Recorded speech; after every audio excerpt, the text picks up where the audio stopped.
place to be is living free in Tennessee.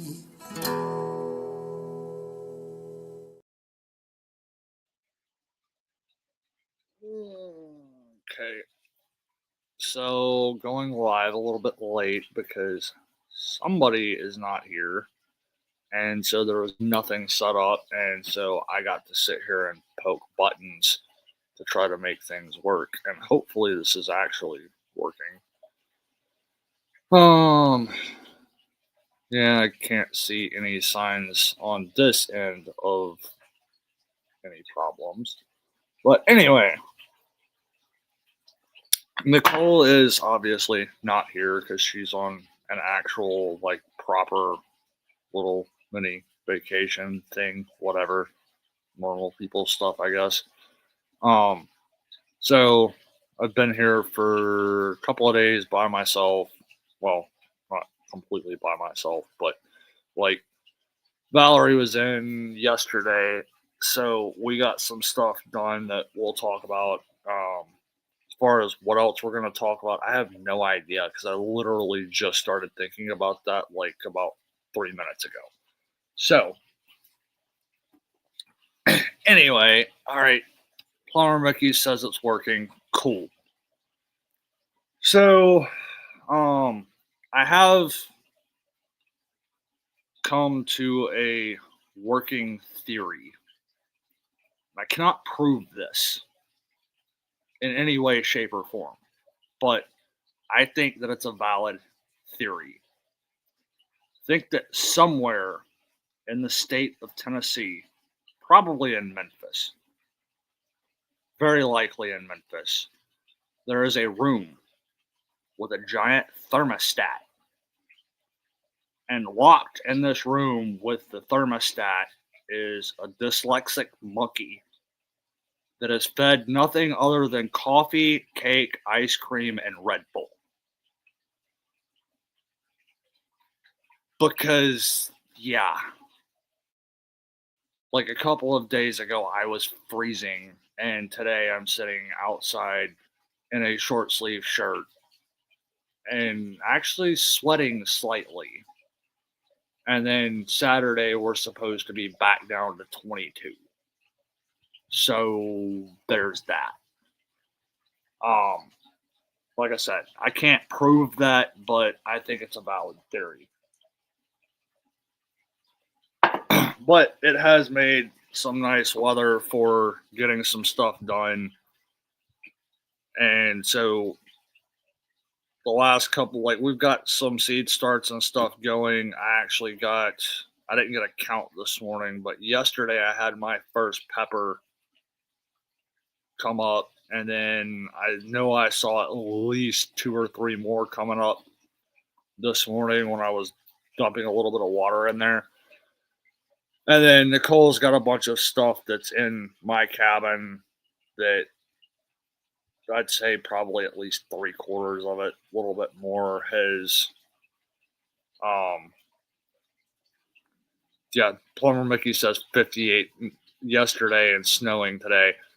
Yeah, it sounds about right. But Nicole's got a bunch of stuff. I don't even know what it is. I know there's some Swiss chard in there. I dump water on it and really don't pay attention to what it actually is because it all gets the same amount of water.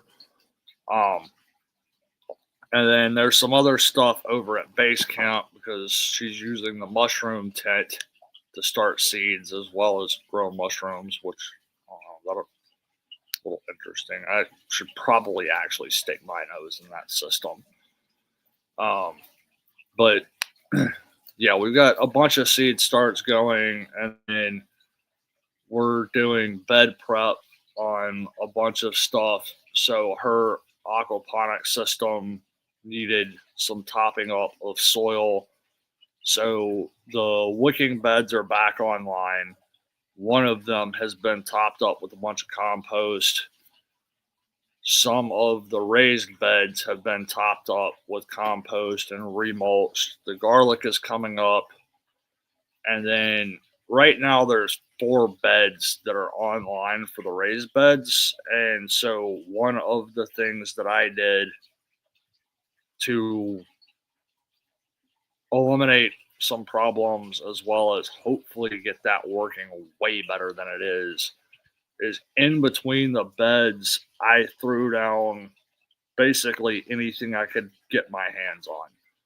Coffee grounds, eggshells, a little bit of peat moss, um, threw some rice down there, an old bag of cat food, and then cardboard over all of that, and then wood chips on top of that. And so, and there's actually, before I put the cardboard down, I did put a heavy layer of compost down. So the hope is that like the beds are doing pretty well for going into their second year. And like she was digging around in those a little bit the other day, and you could definitely tell that like there's a mycelium network in at least one of them from what she was poking around in. So I'm hoping that what I just did in between the beds is kind of going to get that microbiology network in each bed connected to each other. And I don't know, we'll see how it does this year, and then we'll definitely during the workshop there should be a number of microscopes here, so we'll be playing around with that. It's going to be really interesting, I think, to see what is where. And kind of I have a habit of taking a watering can and dunking it in her AP and then using that to add some water to the raised beds and the compost piles and everything else so that we're getting some of the microbiology out of the AP and into those things.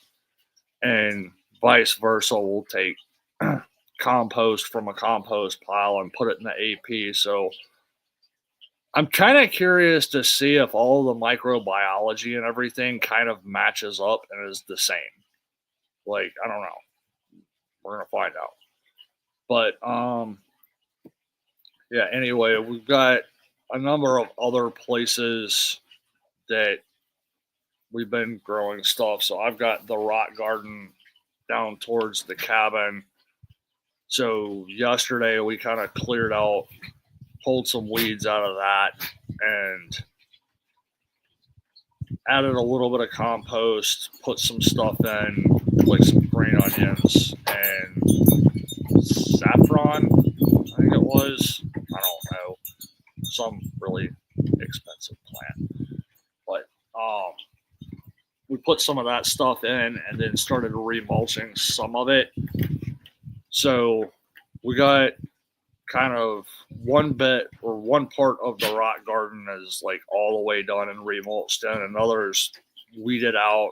I got some stuff added in there. I'll probably pull the mulch that's still there back and add a little bit more because I also have a number of things in my cabin that I started when we were still very much frozen, with mixing in a bunch of compost and worm juice and biochar and rice and coffee grounds and whatever else I can get my hands on.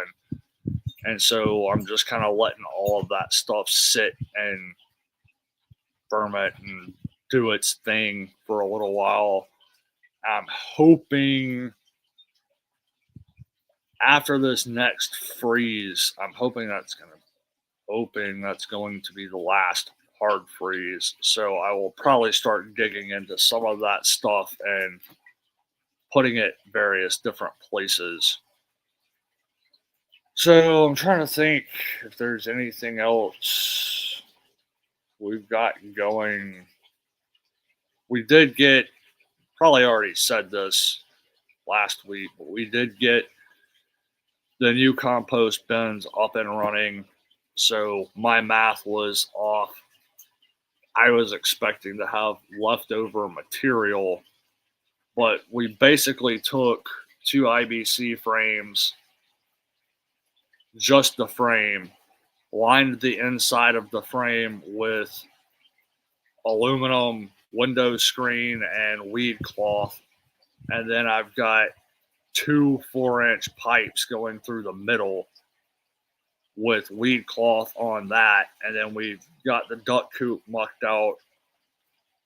And I actually need to go dump another bag of wood chips in there because they've already kind of packed everything in. But it did not, what we cleaned out of the duck coop did not completely fill both of those up. So we do have room in one that we're now using as an active compost pile. So I need to get something up there, like a container of some sort with some extra wood chips to be able to cover stuff. So that's coming in the near future.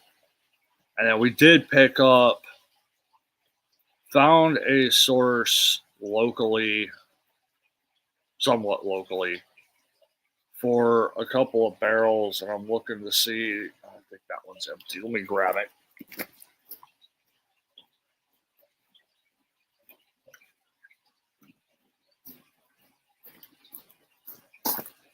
So this is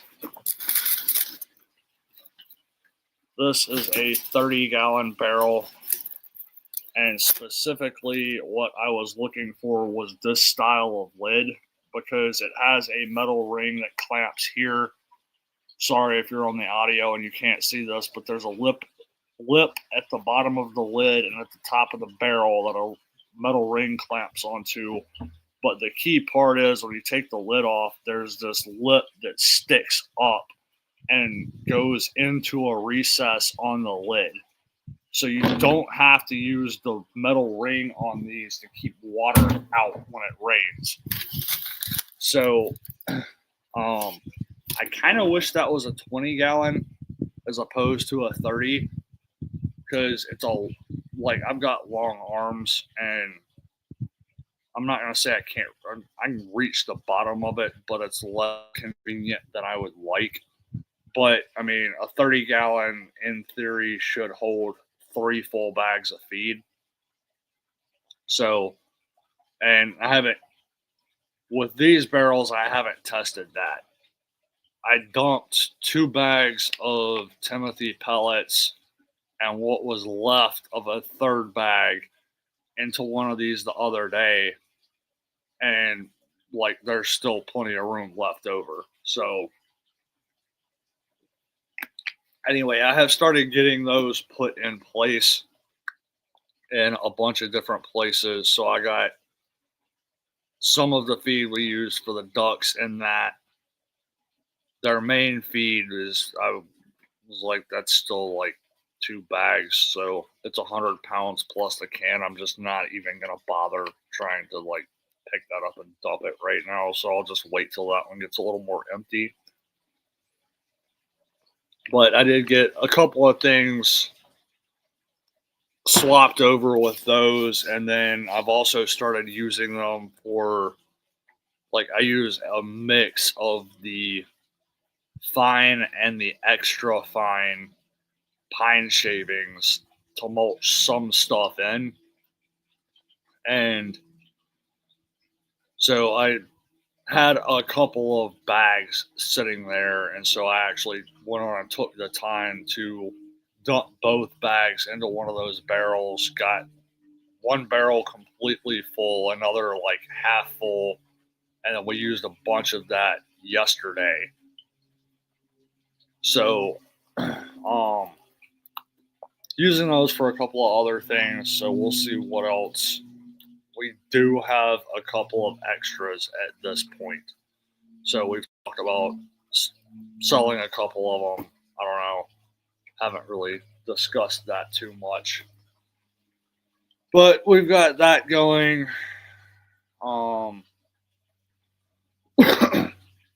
And all of the animals are absolutely loving the weather right now. Ducks are having a blast.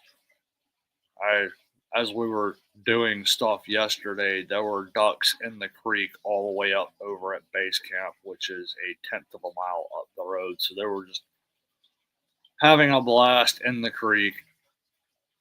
Um, they have not started laying again yet, so we've got to get that figured out. Um, I was hoping that getting their coop mucked out, they would start laying again, but that has not happened, and they should have plenty of feed. There was a little bit left over when I let them out this morning, which tells me that they're eating way more than they need. So they should be laying, so I'm not sure exactly why they haven't started back up. With the weather being nice and clean litter and plenty of food, yeah, we might have to sit down and have a talk again. But we'll see. But yesterday I was kind of in, like, with the sheep, we're getting close to babies.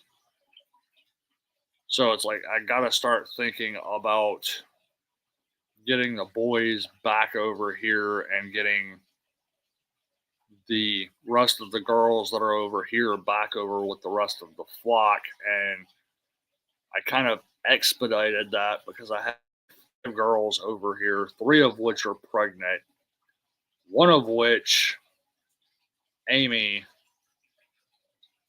I'm almost certain she's got triplets because she's like, she gets the award for being the biggest pregnant ewe. Like, way more. Bruni usually just takes the cake. Bruni could have one baby in there and she's still bigger than everybody else. Not this time. Amy is like waddling at this point. So I was like, I got 5 sheep over here and they're cruising through hay because there's just not that much forage left at the end of winter. They've been through every paddock over here already. Whereas the girls over in the pasture, the paddock that they're on right now, they haven't been in for probably 3 months. So there was still a little bit of stuff growing after they were in there the last time. So they're still going through a good bit of field hay. But the girls over here were just blowing through hay because there's just not that much over here for them to eat. So I was like, if I get these guys swapped back out, it will be 2 sheep over here and 5 more over there. So I was like, they're going to start going through hay a little bit slower. So I wanted to expedite that a little bit, which, I mean, based on what I saw this morning when I looked over at what the boys had eaten since I threw them in there yesterday, they have not gone through that much hay. So I expect the bale I was going through about a bale a day with the 5 girls over here. And at this point, I'm going to guess I can go at least 2 to 3 days on a bale with these guys. So, but anyway, in the course of getting them over there, which I will talk about in a second, I had a chance to like sit down yesterday with all the girls there, and I happened to look over and was like, ooh, I apparently have not looked at udders in a little bit because, like, one of them has not only started producing milk, but her udder's about full size of what I would expect when she actually gives birth, which tells me she's really close. So that was Cloudy that I was looking at, and she's kind of had a little bit of an udder for a while, but she wasn't really, you could tell she wasn't actually producing milk yet. And I looked at her yesterday and was like, yeah, I'm going to guess and say you might go a little bit early. Because I'm guessing she's got twins. I would not put it past her to have triplets, but she's probably got at least twins.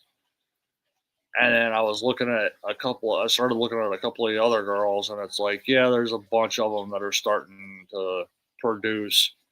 So that just tells me we're getting within the probably 2 to 3 week range, which is about right for some of them.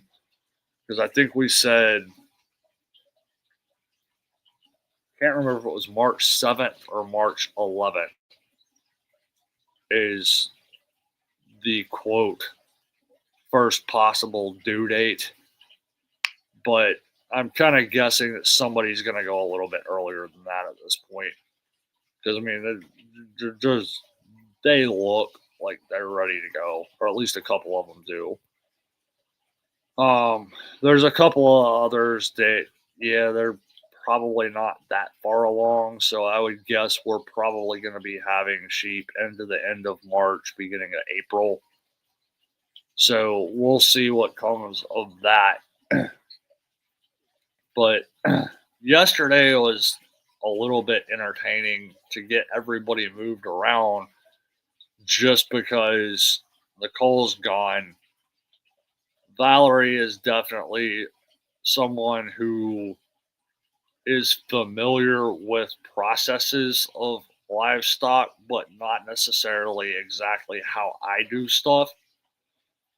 So it was it was actually very useful to have her here, and the fact that she could catch on to what I was doing really quickly. So what we wound up doing was like, all right, let's get the boys out of the pasture. We'll get them back over here and put them in the chicken pasture, which is hard fenced. And then we'll take the girls that are over here over to the pasture and then come back and get the boys into the paddock they're supposed to be in. So we go over to get the boys, and I managed to get the Rammy, the older ram, out of the paddock. And then I was trying to get the little one to go with him, which he did not. So I was trying to catch the little one, and I wound up dumping some pellets into bowls to get them to go eat pellets slash stand still. And usually what I will try to do, because like at this point he knew that I was trying to catch him, so he wasn't going to get anywhere near me. So a lot of times in that situation, what I will do is get up to a bowl that he's eating out of, but on the other side of another sheep. So he's like, oh, I'm safe because, like, there's this other large pregnant ewe in between us, not thinking about the fact that I can just reach over her and grab him. So the trick is to being able to do it quick enough to actually get a hold of him. And it took a minute, but I was able to do that. But anyway, when I dumped the pellets in, Rammy decided he wanted some of that too. And I kind of halfway saw this out of the corner of my eye, him clear the fence. And I looked at Valerie and I was like, did he just jump that? Like, not like jump through, like literally jumped up and over. And she was like, yeah, he cleared it with a good bit of distance. That was actually kind of impressive. And it was like, literally, he completely, like Michael Jordan, just right over the fence, like he was dunking. And it was like, well, I want to be really irritated that you didn't stay where I put you. But that was really impressive that you were able to clear that, because he's not a little guy. Like he's a hefty little boy. He's got some weight to him. So I don't know. I was just kind of impressed with that. But anyway, like, all right, fine. So I went back and I got out of the sheep kit, which was in the barn. I grabbed one of the dog collars and a leash, and I wound up getting the little guy So I had Valerie pull a four-wheeler over, and I got on the four-wheeler with the little guy, went down, locked him into a barn. So it's like, all right, he's separated and ain't going anywhere. Go back up, get the dog collar on Rammy, get a leash on him, kind of got him up over to the edge of the fence, and then I kind of had to push him underneath the fence to get him out. And then at this point, I was just like, all right, I am not going to try to force him to walk probably half to three quarters of the way back. So I was like, hey, just run back over, take the four wheeler, grab my Jeep, and come back over here and pull up at this one spot. So she goes and grabs the Jeep, gets it turned around, backs up. By this point, I've got him down to the road. So I folded the back seat down so that there's a little bit more room in the back. And we got Rammy up into the back of the Jeep. And he was a little protesty at first, but as soon as we started driving, he actually just laid down and chilled the whole way. I was like, that's actually cool. Aside from Stormy, that's the first sheep that's actually done that. That's just chilled and gone along for the ride. So we get him back over here, get him into the chicken pasture. It's like, all right, we'll go back for the little guy. And it's like, he's going to fight the whole way. So I was like, just once we get him in there, just go back up as close as you can get to the chicken pasture, and we'll just make this one as quick as we can go. So I get him into the back, and he is flailing the whole time. Like, I was like, he was flailing to the point I thought I was going to get kicked somewhere and like actually end up bruised or something. Like, so I ended up, I kind of laid my knee, like the front part of my knee, across the side of his neck, not to put any, like, not to pin him down, just to apply a little bit of pressure. And he was still not happy, but he stopped flailing. So we got him over, got him in with Dad, and then it was like, I got to get the leash off of him. And he was fighting the whole time. Once I got the leash off him, he was like, I'm getting away from you. And he was like, okay, cool. You're in here. You're locked in. So then we go over to get Stormy and the rest of the girls. And of course, Stormy is going to follow me. So I just walked it with her. I had a scoop of feed with me just in case I needed it. But Stormy stayed on me the whole way, followed me right where I wanted to go, and everybody else would follow her. And of course, they would stop periodically because, you know, there's something green that they want to eat. And then they would look up and realize that everybody else is 30, 40 yards away and catch back up.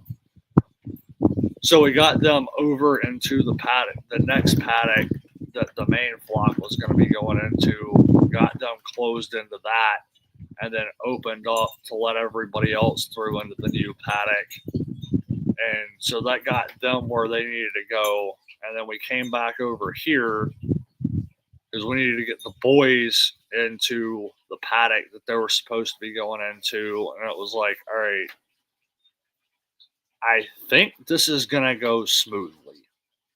But just in case, put the leash on Rammy, let Valerie hold the leash so that he couldn't get away, but just leave it slacked. And then I took a scoop of feed, and Rammy basically just followed me to where we wanted to go. And of course, the little guy was like, "Oh, I'm following Dad. Like, there's nobody else here. And I don't want to be close to the people, but like if I stay behind Dad and like, okay, what, okay."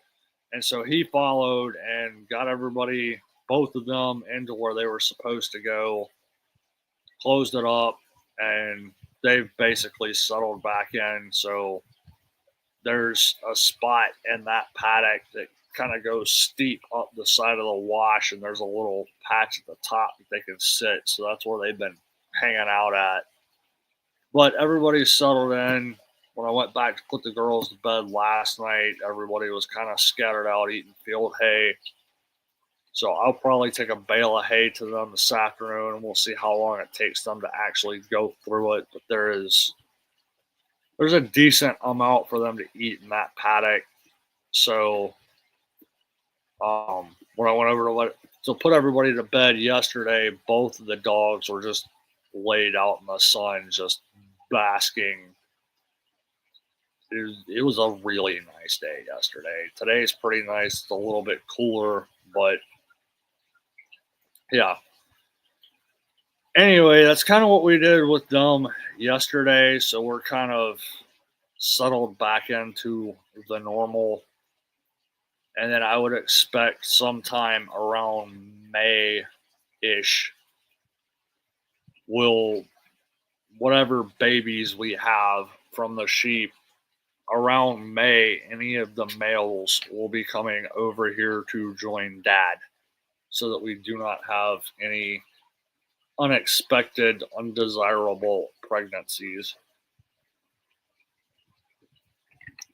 And then we did get both of, well, to start with, we had the last time we bred rabbits, we ended up with one girl giving birth to one rabbit.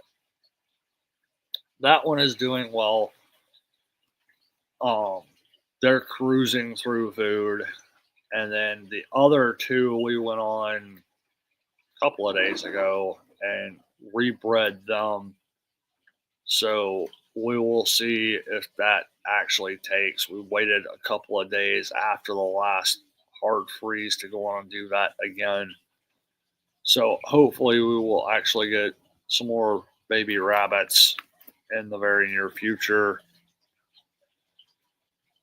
But other than that, I'm trying to think if there's anything else that we've really had going on over the last couple of days. I mean, I think that's the bulk of it. I've had a lot of, like, I was gone a good chunk of the day to go get those barrels. So, like, project wise, it's been a little bit slow, even with the weather. After I get done here, I've got to go start digging out a trench that caved in for a water pipe over at base camp. But yeah, I mean, I think that's the bulk of what we've had going on. Trying to read a comment. The BIL has had issues with rodents chewing through the tops of used them for crack corn and feed. Okay, yes. I think that depends on what the plastic is made out of. There have been issues with rodents chewing through a lot of plastic things. And that is a result of the government forcing companies to start using vegetable oils and plastics to make them more biodegradable.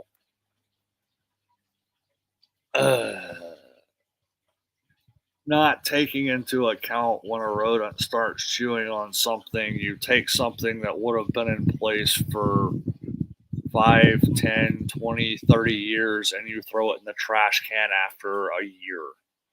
I've got plastic insulators that I put in last summer that have already been heavily chewed on by squirrels.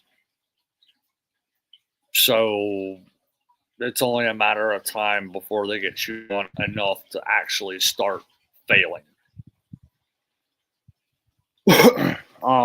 I have had issues with rodents chewing through the tops of cans. I haven't had it with any of the blue barrels.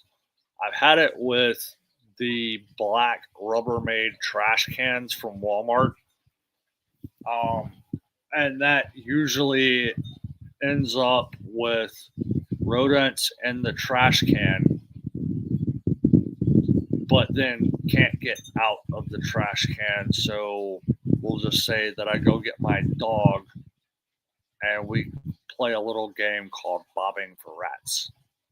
You can figure that one out. But yeah, it's. I have not had enough of an issue with them chewing through trash cans to um to really try to figure anything out in that regards. I've had a lot of problems with them chewing through lots of other things. And Pack Rat says the ceramic insulators. Yes, maybe sometimes. I had an issue with some of the ceramic insulators. I'm trying to remember when it was. I want to say it was 2024. It might have been 2023. But I had an issue with the ceramic failing enough that the metal stud would start spinning in the ceramic before you got the insulator all the way in. So I stopped using them. I did talk to somebody at the local co-op that said, yes, that was an issue that a lot of people were having. It was probably a result of quality control issues post COVID, but that seems to be something that has resolved. So I did pick up some more ceramic insulators recently. I have not actually started using them yet. So we'll see what comes of that. But anyway, guys, I think that's about all I've got at the moment, and I kind of need to go start digging that I don't want to dig, but I kind of need to dig and get this trench dug out. So anyway, hopefully we will be back on a normal schedule next week. So till then, guys, bye.